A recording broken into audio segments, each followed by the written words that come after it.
Govind hi tech DJ महान पार चौराहा वाले।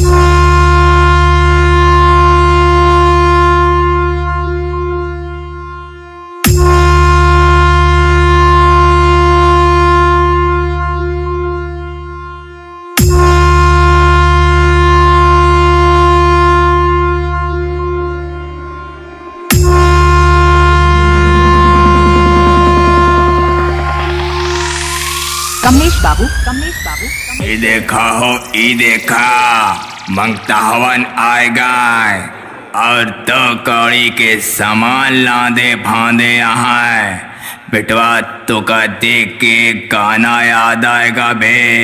ले सुन, ये पर्दा हटा दो, तनी नवा डिब्बा लगा लो, हम ठोके वाले शेर हैं, कोई गैर नहीं।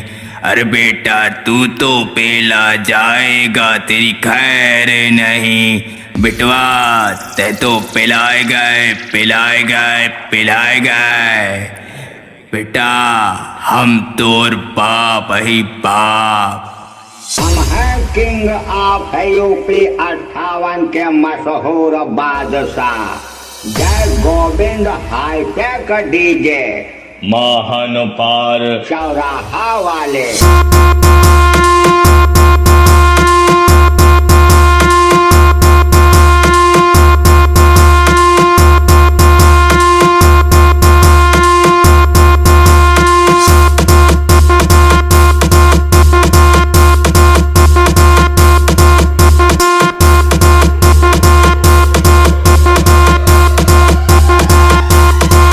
कमलेश बाबू चूतिया सारे स्पीकर बरगवा कबे कि तोर मशीन धुआं दे दे है।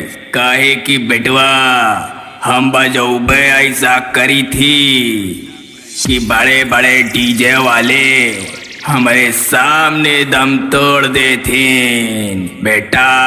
हम हैं किंग ऑफ यूपी 58 के मशहूर बादशाह, जय गोविंद हाईटेक डीजे महान पार चौराहा वाले। जिलाटा तुहार बा